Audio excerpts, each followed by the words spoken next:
नमस्कार, मैं रोहित कुमार वर्मा आदर्श inter college में एक शिक्षक के रूप में कार्यरत हूँ। मैं हाई स्कूल वाले बच्चों को आज मैं ये बताना चाहता हूँ गणित में वास्तविक संख्याएं क्या होती हैं, इनका कैसा नियम होता है और यूक्लिड विभाजन द्वारा इनको कैसे हम हल करते हैं। देखिए, प्रथम पार्ट में वास्तविक संख्याएं, प्रश्नावली 1.1 में हम देखते हैं कि यूक्लिड विभाजन प्रमेय का यानी इसके 3 चरण होते हैं। वास्तविक संख्या के 3 चरण होते हैं, जिसको हम यूक्लिड विभाजन प्रमेय का किन्हीं 2 धन पूर्णांकों a और b के लिए a बराबर BQ प्लस R, जहाँ 0 छोटा है R से और 0 छोटा है B से, A को विभाज्य, B को भाजक, Q को भागफल तथा R को शेषफल कहते हैं। विभाज्य, इसका फार्मूला होता है विभाज्य बराबर भाजक गुणे भागफल प्लस शेषफल। यानी कहने का मतलब ये है कि जब हम 2 संख्याओं में से जब हम किसी संख्या को हल करते हैं तो सबसे पहले हम बड़ी संख्या को लेते हैं, फिर उसके खंडन करते हैं और अंत में देखते हैं कि किस संख्या से वो संख्या विभाजित होती है और विभाजित होने वाली संख्या अंत में 0 आती है कि नहीं। अंत में 0 आने पर जिस संख्या से वो विभाजित होती है वही उसका यूक्लिड विभाजन कहलाती है। इसका दूसरा रूल है अंकगणितीय की आधारभूत प्रमेय। एक प्राकृत संख्या का अभाज्य गुणनखंड उसके गुणनखंडों के क्रम को छोड़ते हुए अद्वितीय होता है।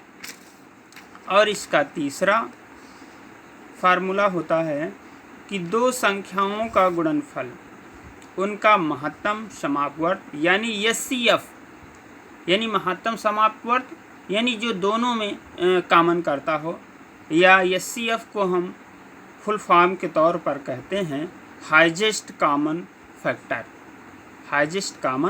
फैक्टर, जिसे हम हिंदी में महत्तम समापवर्त कहते हैं। जी हाँ दोस्तों, मैं आप लोगों को 1.1 प्रश्नावली से पहला सवाल हल करके आपको बताते हैं। जैसे पहला सवाल है 225, 135। अब इसमें आप लोग देखते होंगे कि इसमें 225 संख्या बड़ी है कि 135 संख्या बड़ी है। इसका मतलब ये है कि यहाँ पर 225 संख्या बड़ी है।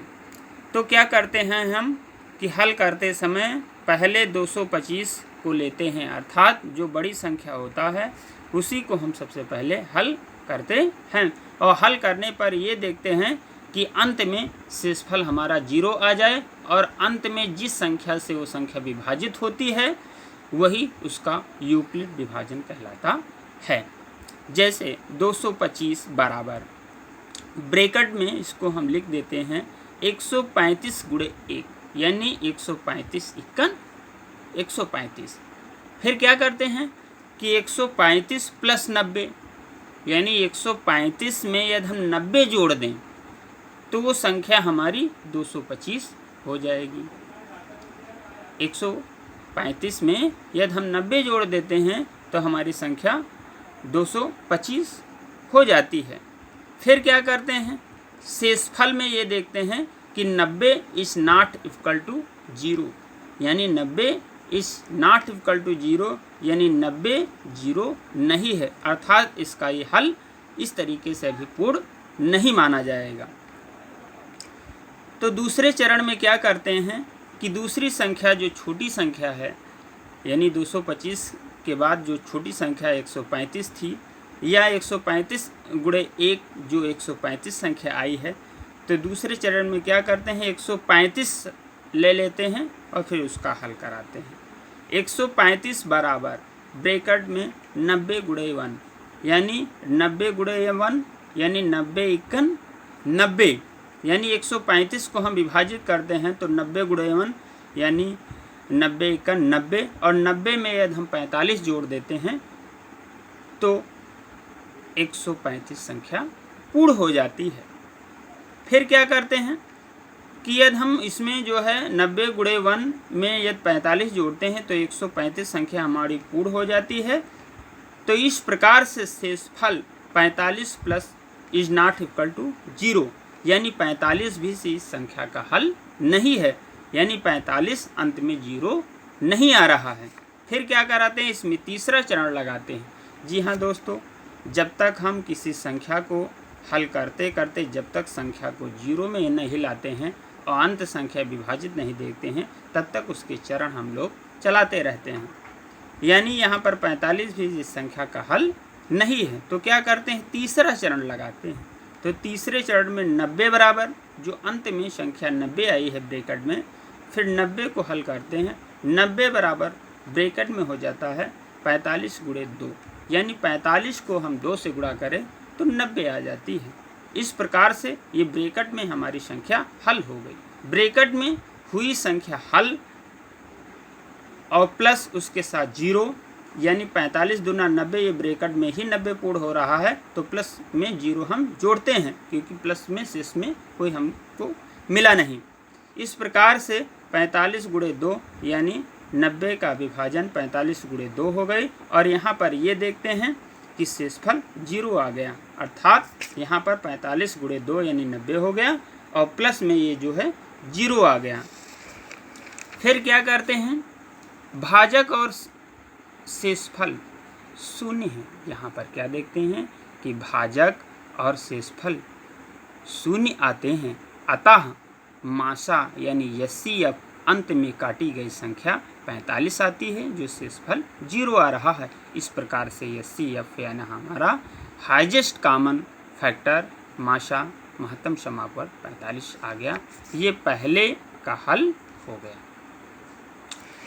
अब क्या करते हैं, ठीक इसी प्रकार से इसी प्रश्नावली से दूसरा सवाल हम लेते हैं। दूसरे सवाल में क्या है कि 196 और 38,220।